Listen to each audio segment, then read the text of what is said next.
اس واقعہ سے صدیق اکبر رضی اللہ تعالی عنہ کا عشق رسول کا پتہ چلے گا. صدیق اکبر رضی اللہ تعالی عنہ اللہ کے رسول صلی اللہ تعالی علیہ وسلم سے کتنی محبت کرتے تھے انشاءاللہ العزیز اس واقعہ سے آپ کو پتہ چلے گا کہ ایک مرتبہ لڑائی ہوئی.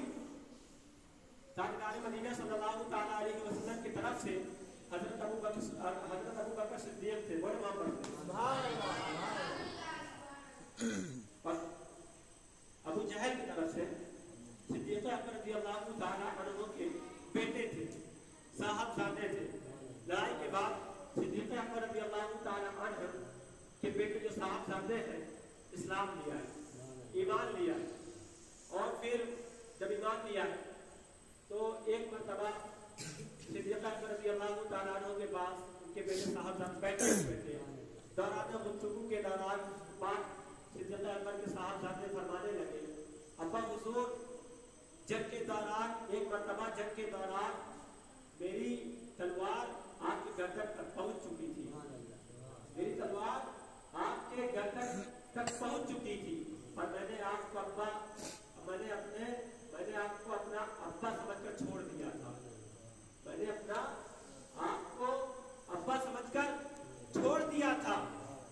اتنا ہی سننا کہ صدیق اکبر رضی اللہ تعالی عنہ کا طلاق بھری نظر سے کہتے ہیں, کیا کہتے ہیں, بیٹا تو نے مجھے باپ سمجھ کر چھوڑ دیا تھا. اگر میں اس جگہ ہوتا تو میری تلوار تمہاری گردن تک پہنچ جاتی تو میں تم کو اپنا بیٹا سمجھ کر چھوڑتا نہیں بلکہ دشمن رسول سمجھ کر تمہاری گردن کو اڑا دیتا. بلکہ میں تم کو دشمن رسول سمجھ کر تمہاری گردن اڑا دیتا.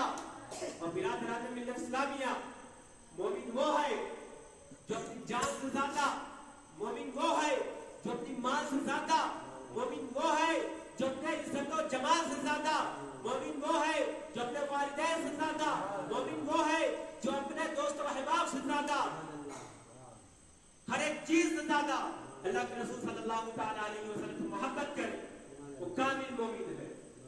جہاں حضور کی بات آئے بس حضور کا قانون چلے گا, حضور کا قانون نافذ ہوگا, کسی دنیا دار کا قانون نافذ نہیں ہوگا. اور برادران اسلامیہ جب حضور کے بات آئے حضور نے فرمایا کہ داڑھی رکھنا سنت ہے, بات ختم, ہمیں داڑھی رکھنا. حضور نے فرمایا کہ جو قوم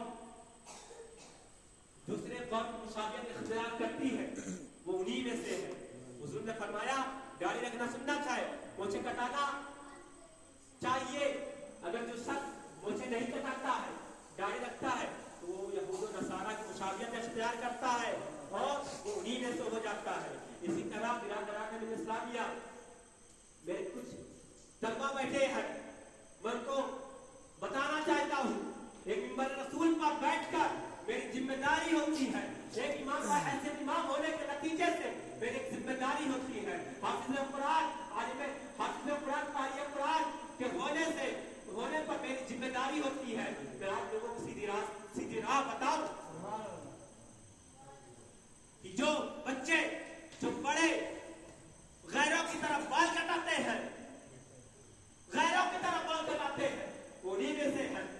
حضور نے فرمایا کہ دوسروں کی مشابہت اختیار نہ کرو, اگر آپ کرتے ہیں تو انہی میں سے ہیں, آپ میرے سے کوئی تعلق نہیں رکھتے ہیں.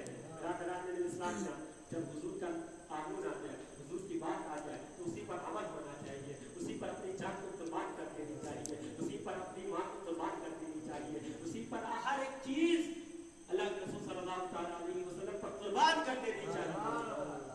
برادران اسلامیہ, اور میں آپ کو بتاتا چلوں بڑے بڑے مقرر, بڑے بڑے خطابت کرنے والے, بڑے بڑے وائز بڑی بڑی خطابت کریں گے, بڑی بڑی خطابت کریں گے, میں بھی کر سکتا ہوں. برادران اسلامیہ مذہب تو یہ ہے, کمال تو یہ ہے کہ حضور کی اگر ایک حدیث بیان فرمائی جائے تو اس پر عمل ہو جائے, حضور کی ایک حدیث بیان فرمائی جائے تو اس پر عمل ہو جائے.